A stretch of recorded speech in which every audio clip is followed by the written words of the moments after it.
আমরা আমাদের অধিকারের নিয়ে কথা বলি, আগামীর ছোট ভাই বোনদের অধিকার নিয়ে কথা বলছি।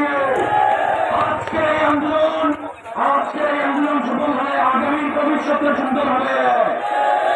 আমরা এখানে যারা উপস্থিত হয়েছি, আমরা একটু আগামীর